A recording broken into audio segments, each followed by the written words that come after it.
নমস্কার, আপনার enrolment ID বা আধার নাম্বার দিয়ে কিভাবে অনলাইন থেকে আধার কার্ড ডাউনলোড করবেন। ডাউনলোড করা আধার কার্ডটি ওপেন করার জন্য পাসওয়ার্ডই বা কি দেবেন, সমস্ত বিষয়ে আমি এই ভিডিওতে স্টেপ বাই স্টেপ দেখাবো। শেষ পর্যন্ত ভিডিওটি দেখতে থাকুন। ভিডিও যদি ভালো লাগে লাইক করবেন, চ্যানেলে নতুন হলে সাবস্ক্রাইব করতে ভুলবেন না। আধার কার্ড ডাউনলোড করার জন্য সর্বপ্রথম আপনাদেরকে চলে আসতে হবে eaadhar.uidai.gov.in এই ওয়েবসাইটে। স্ক্রল ডাউন করার পর এখানে অনেকগুলো অপশন আপনি দেখতে পাবেন। 2 নম্বরের অপশনটা দেখতে পাচ্ছেন ডাউনলোড আধার, তো এটাতে আমি ক্লিক করব। ক্লিক করার পর প্রথম যে অপশনটা আছে সেখানে আপনার যদি আধার কার্ডের নাম্বার থেকে থাকে এবং সেটা যদি আপডেট করে থাকেন এবং ডাউনলোড করার জন্য এই প্রথম অপশনটা, যেখানে আপনার আধার নাম্বারটা দেওয়ার পর ক্যাপচা কোডটা দিয়ে সেন্ড ওটিপিতে ক্লিক করার পর যে ওটিপি আসবে সেটা দিয়ে আপনি আধার কার্ডটা ডাউনলোড করতে পারবেন। এবং second option enrolment ID number. Aadhaar card নতুন করার সময়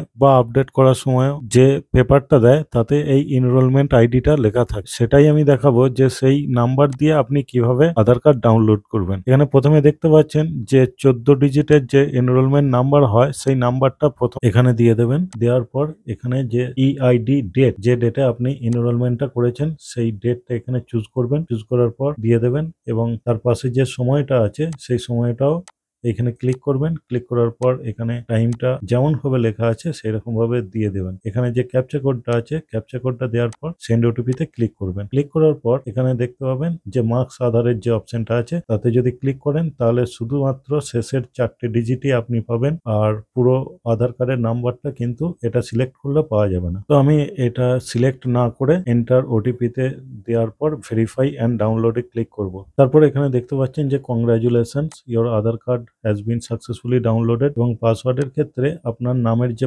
ফার্স্ট 4টে ওয়ার্ড আছে সেই 4টে ওয়ার্ড এখানে দিয়ে দেবেন এবং সালটা দিয়ে দেবেন। দেওয়ার পর আপনার আধার কার্ডটা ওপেন হয়ে যাবে এবং সেটা আপনি প্রিন্ট আউট করেও রেখে দিতে পারেন বা সেভ করেও রেখে দিতে পারেন। তো এই ছিল আধার কার্ড ডাউনলোড করার সম্পূর্ণ প্রসেস। আশা করি আপনারা ভিডিওটি বুঝতে পেরেছেন। বুঝতে পারলে চ্যানেলটা অবশ্যই লাইক করবেন এবং নতুন হলে চ্যানেলে সাবস্ক্রাইব করবেন। ধন্যবাদ।